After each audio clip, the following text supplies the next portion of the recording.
Hey, what's up guys? This is gonna be a pretty random video. I am gonna try and ride all the way home from my workplace, which is a True Bar, all the way back to my place with 83% left on my Onewheel. Yeah, let's see what happens. It's a real pity I don't have a selfie stick, but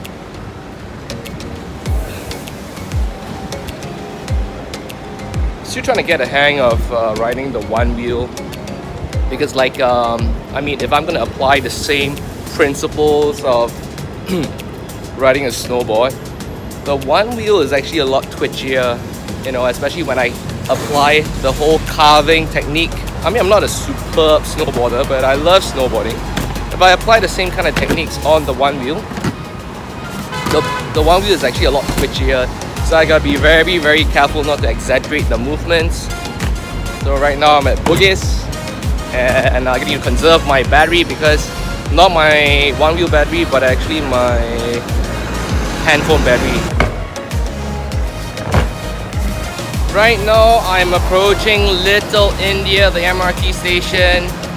I could take an MRT right now because it's directly back to Marymount MRT, so I don't have to do any change. So that's an option.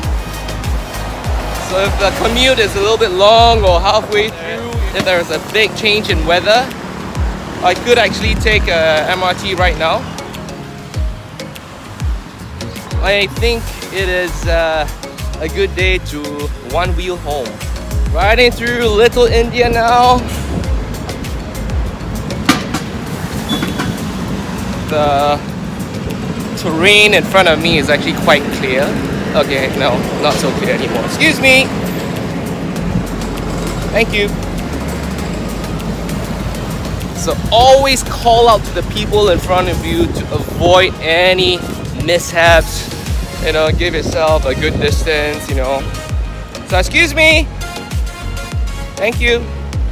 My camera is now at 20%. So I just hope I make it back home and get everything down on video. Okay, at this point in time, I ride natural, so right now my fourth toe, or is it my third toe? I can't really feel it. Well, one of my toes, the smaller toes, are feeling a little bit numb for some strange reason. So it must be the very awkward position that my feet is in, because this would technically be the longest ride I ever did on the Onewheel continuously. So again, I really need to get used to riding the Onewheel to make sure I don't get this funny numbness that I'm feeling right now. So I'm trying to wriggle my toes about. Well, several other pointers: go really, really slow on the Onewheel, because it's not like an e-scooter where you can actually hold on to the handlebars for stability. It's definitely not as safe a Commute if you compare it with a regular e-scooter. So go really, really slow. Always look out for the traffic in front of you. Like for example, I just crossed the zebra crossing. Just go really, really slow to make sure that you arrive at your destination in one entire piece. Alright, I am halfway home, and I realized that the positioning of my leg needs to be more geared towards a snowboarding stance.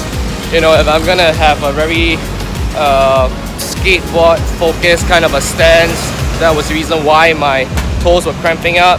But I managed to stop and reposition my legs more into like a snowboarding kind of a stance.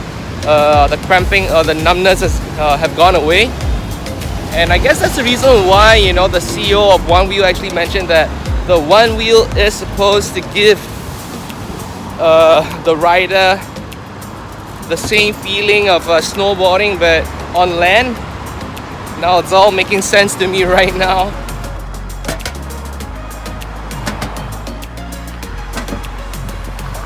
I am 3/4 of my way back home now, and as you can tell, I'm actually riding on the pavement. and that's the main road on the left.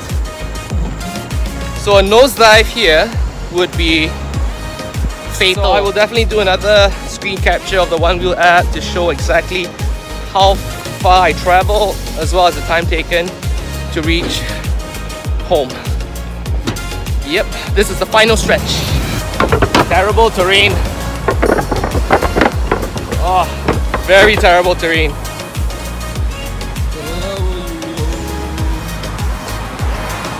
Not very good pavements over here. Check this out.